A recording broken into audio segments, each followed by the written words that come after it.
everyone, it's Monica, and welcome back to Tailor-Made Cards for You. Today we're going to be creating a fun fall pumpkin card that has lots of texture. We're going to be working with some product from Tonic Studios, which is the embellishment mousse to give it lots of shine, along with some texture paste and this great pumpkin stencil from Clear Scraps. The texture paste that we're going to be working with today is a copper crackle. And if you've never worked with crackle texture paste, it's really cool. Once it dries, it gives sort of a crackle effect, and it makes the cards look even more vintage. And then of course we're going to be using some embellishment mousse, which is a great product to not only give it shimmer and shine, but it's also a great product to help move some of the distressed crayons, which we're going to also be adding to the card. So to begin, I've cut down a piece of white cardstock to measure 4 inches by 5 1/4. And then I've used a honeycomb embossing folder to give it its first layer of texture. Now there are a variety of embossing folders that I could have used for this fall card, but I intentionally chose the honeycomb stencil. And that's because the honeycomb has some great pockets to hold colors. There are some great colors within the Distress Crayon family, and they work wonderfully for your fall cards. Now, if you've never worked with distress crayons before, you're going to find that they don't move very easily without moisture. So if I were to try to mix some of these colors into my white cardstock without having any moisture, it would be a little bit difficult. But just bringing in a little bit moisture from the embellishment mousse helps move the color really nicely. Now, if you didn't want to use the embellishment mousse, you could easily use some other mediums to move some of your product. There are some great colors within the Distress Crayon family, and they work wonderfully for your fall cards. Now, if you've never worked with distress crayons before, you're going to find that they don't move very easily without moisture. So if I were to try to mix some of these colors into my white cardstock without having any moisture, it would be a little bit difficult. But just bringing in a little bit moisture from the embellishment mousse helps move the color really nicely. Now, if you didn't want to use the embellishment mousse, you could easily use some other mediums to move some of your product. A product that I've used in the past to move some of my distress colors is Tim Holtz's Collage Medium. It comes in a matte finish and it has no color at all. But if you did want to add a little bit of color to your card, you could also use the Vintage Collage Medium, which works just as well. And if you didn't have any of this additional product, you could easily come in with a baby wipe. But you're going to want to be careful when you are using water, because remember, your distress product does react to water, and if you use too much moisture, being the water moisture, it will remove the product completely. So once you have your background exactly the way you want it, you want to go ahead and use your heating tool to give it one more swipe of heat to make sure that all your product is fixed and set in your cardstock. Now the next layer that we're going to add is your texture paste, and we're going to be using this pumpkin stencil along with the copper crackle. As you can see, I had several choices of pumpkins, and I did decide to go with this fun one in the corner. Now when you're working with stencils that have large openings, you want to be careful that you don't get your palette knife underneath the open holes in the stencil. This can easily happen, so you just want to make sure that you're careful when you're doing this. Some of the more moist texture paste is a lot easier to work with when you have bigger openings, because it does move over the surface a lot easier than some of the more dry texture paste. But in any case, you want to just be really careful, and you want to get a good layer. Now after you pull up your stencil, you want to make sure that you clean not only your stencil but your palette knife pretty quickly. Keep in mind, once the texture paste does dry, it's going to become very stiff, so you don't want to ruin any of your tools. And then you want to set your cardstock aside to dry. Okay, for the next step, we're going to go ahead and put some color onto some white cardstock using some Distress Oxides. This cardstock is going to be used to punch out some fall leaves, so we want to make sure we use nice fall colors. We've got the orange in here, and we've got some yellow as well as some green. I'm also going to add a little bit red towards the end. Now, if you've never worked with distressed oxides before, you're going to find that they have great layering effects. And what that means is after every swipe through your ink, you want to dry your layers. This will help the colors to not matte together and become muddy. So if you add your color and then then dry them, your layers will actually layer on top of each layer to come out with a very dramatic, cool effect. Now I plan on punching out some fancy leaves, so I don't want to have any white space showing. So once I dried this layer, I did add some antique linen just to fill in some of the white spaces. Now the leaf punch that I'm going to be working with is from Fiskars, and I believe it's called Fancy Leaf. I'll make sure that I look it up before I actually finish off the video and link the products below for you. This punch is one of my favorite punches to use for my fall leaves. I love it not only because it is so intricate, but I can also create stencils using it. If you look at your negative panel, you see that you have a perfect fall leaf that you can use to add color onto some other projects. You could easily use that paper for texture paste or even to just color in.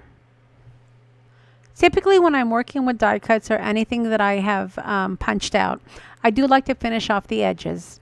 Sometimes the edges do have hints of white, and I don't like that showing on my cards.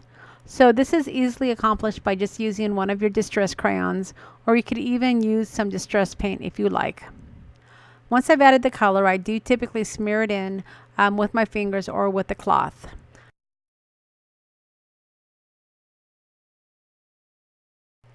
And then I'm adding one more layer to my leaves using my embellishment mousse just to give it some shine. Now before adding my leaves to my panel, I did want to distress my cardstock just a little bit more. And this can be accomplished by using my tonic distressing tool. If you haven't used this tool before, I highly recommend it for your vintage inspired cards. You could also accomplish this fraying effect by using scissors, but I really like the control that I have using this tool, and it really is not a very expensive tool.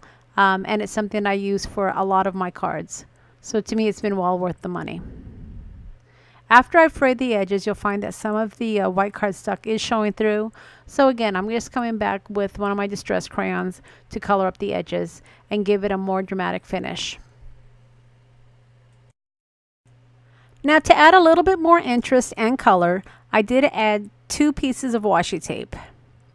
Washi tape is a great embellishment to add to any of your cards. Not only, like I said, does it add some great color, but it can also work as a grounding solution. As you see, my pumpkin looks like it's floating in the air, but by adding the washi tape on the bottom, it looks like that it is grounded. Now another technique that I like to use when I'm creating mixed media cards is to create another focal point in my background. And I can accomplish this by using smaller stamps. The stamp that I'm using for this is from Finnabar, and I believe it's called Script. These stamps are really inexpensive. I think I got them for a couple of dollars, but they make great backgrounds. Now remember, when you are adding this background, you only want to use portions of the stamp. So when you're holding it between your fingers, you're going to use your other hand and push down lightly to create some of that transfer onto your card. Alright, so now that we've finished our background, it's time to add our punched out leaves. I wanted to add a little bit dimension to these leaves, so I am adhering them using some foam tape. Now it's a little bit hard to see, but when I added the foam tape to these leaves, some of the foam did show through because it's such an intricate punch. But when we go to finish up the card, I'm going to show you how I like to camouflage some of my imperfections on some of the cards that I create. Now after I adhered my leaves, I did want to add a little bit of shimmer to them. One product that works really well is Wink of Stella, and I've used this on many occasions. But there's another product that works just as well. In fact, I think I like it a little bit better. Tonic Studios has some brushes called Aqua Shimmer, and these are kind of like water brushes. Now the product that is like your Wink of Stella is called Glitter Gloss, and it comes in sets of 2. I really like it as an alternative to your Wink of Stella because it adds some great shine. Typically you can find this product on sale, so if you have a chance to pick some up, I would recommend that. Give it a try and see which one you like best. So now that we've finished our panel, it's time to adhere it to our card base. I'm adhering it to some thick white cardstock, and I folded the cardstock on the top. I want a top folding card. I also wanted my base to have a little bit more dimension, so I am adhering it using some of that foam tape that I've used earlier. So at this point we're at the home stretch, and there's only a couple more items that I want to embellish the card with. Typically I do like to add some sort of sentiment or a little greeting on top of my card, and these new Halloween clippings from Tim Holtz worked really well.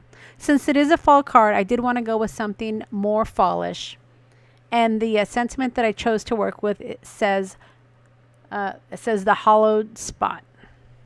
Now I thought that it needed just a little bit more, so I did add a couple of remnant rubs. If you've never worked with remnant rubs, they're a lot of fun. They have not only images but little word clippings that you can use as well. Now the words that I chose to add to the card are peace, abundant, in life. And then I also cut out this silhouette image of a floral to add just a bit more background. Okay, so earlier I promised that I would share with you a technique that I use to cover up some of my imperfections. Now this isn't anything really extravagant, it's just something that I use and it works well for me. Many of you are probably familiar with Nuvo drops, and whenever I have something that I want to cover up, or maybe a stamped imperfection, I like to cover it up with black Nuvo drops. Now the Nuvo drops do come in a variety of colors, but again, when I'm looking to cover up something that I've fumbled, or maybe something that just didn't come out as perfect as I want it to look, I will add some Nuvo drop embellishments. To someone looking at your card for the first time, they would look at it as an added embellishment, and they would have no idea that you actually used that little extra embellishment to cover up a mistake. So I hope that you've enjoyed my video and my process for creating this mixed media fall card. Hopefully I've given you some ideas for your fall cards and a few techniques along the way. As always, I will leave a list of all the products that I've used to create this card, along with the links to the stores. If you've enjoyed the video, I would sure appreciate a thumbs up, and feel free to leave a comment. I always enjoy reading your comments. If you haven't subscribed to my channel yet, don't forget to hit that subscribe button before you head out. And as always, I do appreciate you coming and watching my videos. Alright everyone, I hope you have a great day, and we'll see you again next time.